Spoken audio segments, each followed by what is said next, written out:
From Eastern Europe, Linka with the power of wind. From Asia, Gi with the power of water.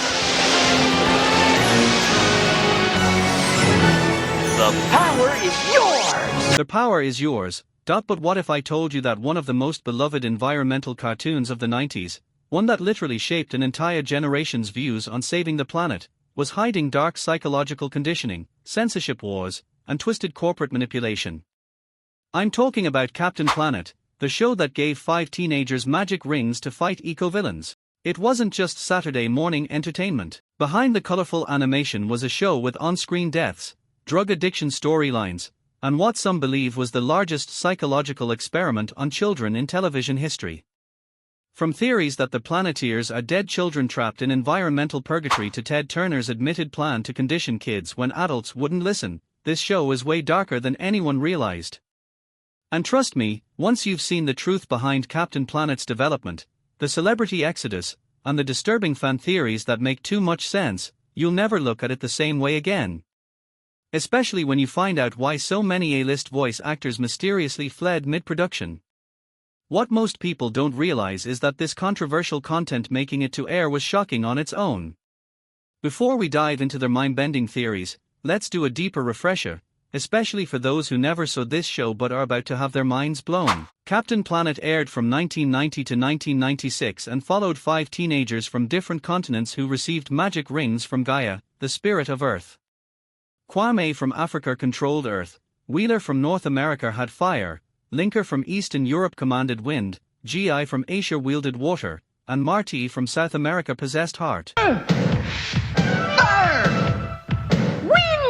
Water! Heart! Go! When environmental threats got too big, they combined their powers to summon Captain Planet. But unlike other 90s cartoons like DuckTales or Teenage Mutant Ninja Turtles, this show didn't reset at the end of each episode. If someone got injured or a mission failed, that trauma carried into the next week. Characters bled on screen. People literally died from drug overdoses. The threats were real, the scars were permanent, and most haunting of all, the environmental destruction often couldn't be completely fixed. This was right in the middle of the 1990s environmental awakening, when governments were banning CFCs and passing Clean Air Acts. So the fact that this show with its dark themes even made it to air is shocking on its own. Okay, let's get into it. Starting with number 5. This theory goes that the 5 Planeteers actually died before the series began, existing in a form of environmental purgatory where they must atone for humanity's ecological sins. Look at the evidence that'll mess with your head. They never age despite the 6-year series run, they are completely isolated from their families and normal teen experiences, and they exist outside normal time and space. The Planeteers rarely mention their past lives before receiving the rings, seem surprised by basic human emotions, and speak with otherworldly wisdom about environmental destruction that no teenagers should possess. In this theory, Gaia isn't the benevolent Earth Mother she appears to be. She's the purgatory gatekeeper, testing dead souls who failed to protect the environment in their previous lives. The other powers are useless.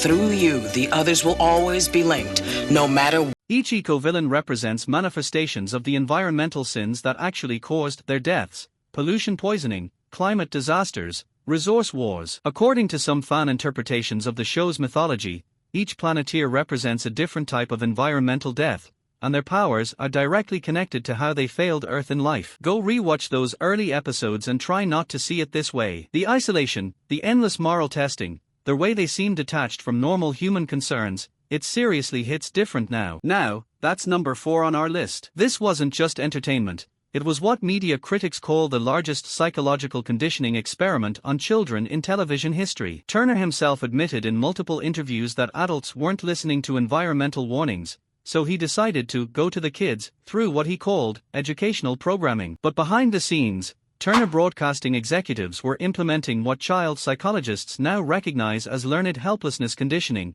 making kids feel responsible for impossible global problems while teaching them to depend on environmental authority figures. The smoking gun episode is Who's Running the Show, which features a thinly veiled Turner character as a media mogul using television to control political policy. Turner personally overruled network executives who were concerned about what internal memos called warping children's environmental perspectives with authoritarian messaging. This show's famous "The power is yours" slogan actually made children feel personally responsible for fixing adult-created global environmental destruction, while simultaneously showing them they were powerless without proper environmental leadership. According to former Turner Broadcasting employees, the entire series was designed around preparing a generation to accept environmental policies without question, regardless of personal freedom costs. Now, number 3. This isn't just a fan theory, it's one of Hollywood's most puzzling secrets. A-list celebrities fled Captain Planet en masse after the first few seasons, and the official explanations don't add up. Their suspicious pattern includes Whoopi Goldberg,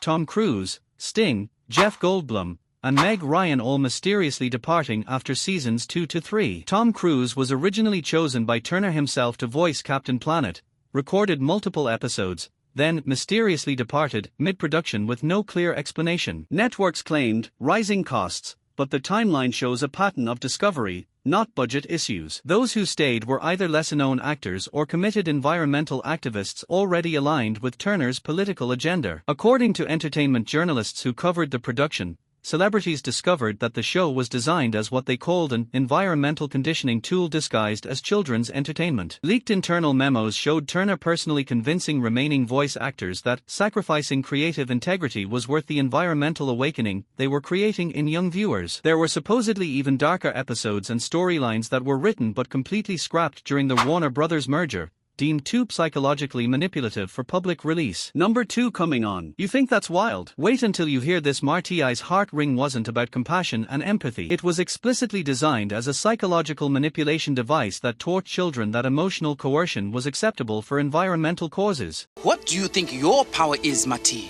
I already know. Mine is heart. Look at the on-screen evidence hiding in plain sight.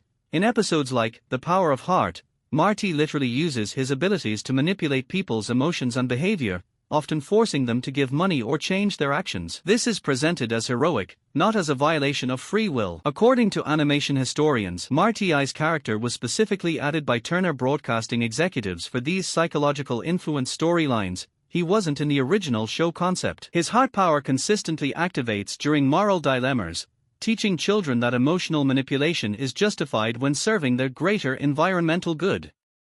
Voice actor Scott Menville revealed in later interviews that Marty's dialogue was constantly rewritten to include what the script supervisors called subliminal persuasion techniques. The show repeatedly portrayed emotional pressure, guilt, and psychological manipulation as legitimate environmental activism tactics. An entire generation grew up believing that if the cause was environmentally righteous, violating people's emotional autonomy was not just acceptable, but heroic. Now last one. Here's what they didn't want you to know. Captain Planet wasn't environmental education. It was a systematic program designed to condition children to accept what political scientists call eco-authoritarianism, surrendering personal freedoms for environmental security. The show's core psychological framework created learned helplessness. The power is yours messaging was immediately followed by impossible environmental problems that the Planeteers couldn't solve alone, creating dependency on environmental authority figures and institutional solutions. Children were systematically taught that questioning environmental leadership equals destroying the planet.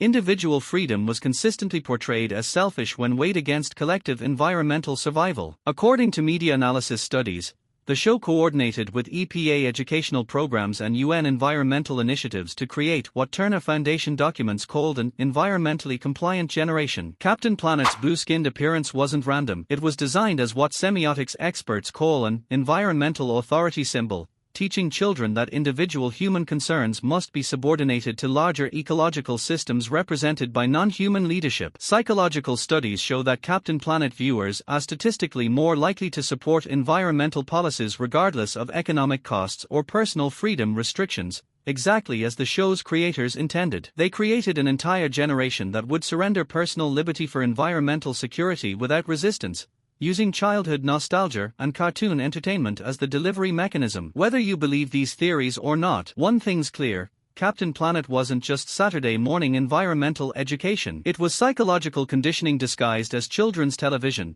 designed to shape how an entire generation thinks about environmental authority and personal responsibility. The show was way darker than it had any right to be, with on-screen deaths, addiction storylines, psychological manipulation themes, and corporate conspiracy elements targeting kids. It wasn't just a cartoon, it was a deliberate experience that influenced millions of young minds during their most formative years. Now that you've seen what was hidden behind the colorful animation, the corporate conspiracy, the psychological conditioning, the celebrity exodus, and the disturbing theories that make too much sense, it's impossible to unsee the deeper agenda. Environmental concerns became the perfect vehicle for training authoritarian acceptance in children, and an entire generation was conditioned to see individual freedom as the enemy of planetary survival. The power was never yours, it never was.